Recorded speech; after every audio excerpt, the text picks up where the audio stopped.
à ce Conseil européen des 28 et 29 juin. Bonjour, je me présente, je suis le président nouvellement élu, avec mon ministre des Affaires européennes.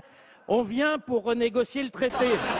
Médusés, les Européens, médusés. Ils sont déjà dans la ratification de ce traité-là. Alors ils expliquent, bon écoutez, monsieur le Président, c'est très bien, mais c'est pas vraiment possible. Mais il faut qu'on renégocie une petite virgule, juste quelque chose, un point virgule. Moi j'ai besoin, j'ai promis que je renégocierai. Monsieur le Président, ce n'est pas possible. Alors il a fallu trouver quelque chose. Alors, est-ce qu'on ne pourrait pas imaginer, je ne sais pas, que j'ai apporté la taxe sur les transactions financières? Chef, ça a déjà été dit par Sarkozy et Merkel, puis le Parlement l'a déjà voté en France. Ah bon? Alors, l'union bancaire? Ah ben non, Michel Barnier travaille dessus depuis un moment.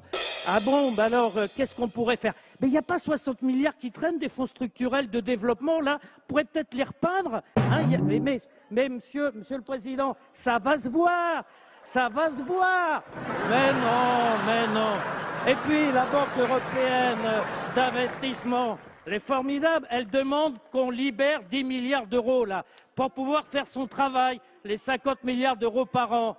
Mais oui, chef, mais il n'y a pas un euro pour ça. Mes chers collègues, c'est embêtant. Mais écoutez, on retrouve son calme, s'il vous plaît.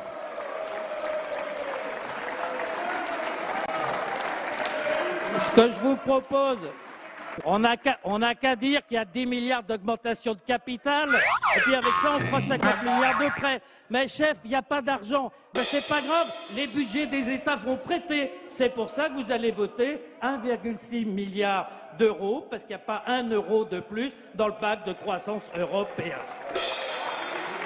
Alors, vous savez, les Européens, ils se sont dit sacrés Français. Hein.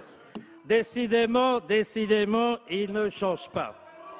Alors, Monsieur le Premier ministre, que vous proposiez la ratification aujourd'hui, je ne vous en fais aucun grief, ni à vous, ni au gouvernement, pas plus qu'au président de la République.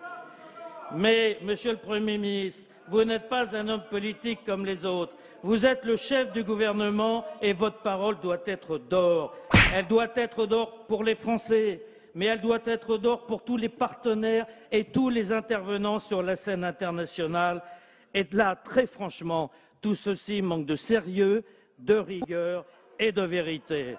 Vous aviez l'occasion tout à l'heure de quitter l'univers de la ruse pour celui de la vérité.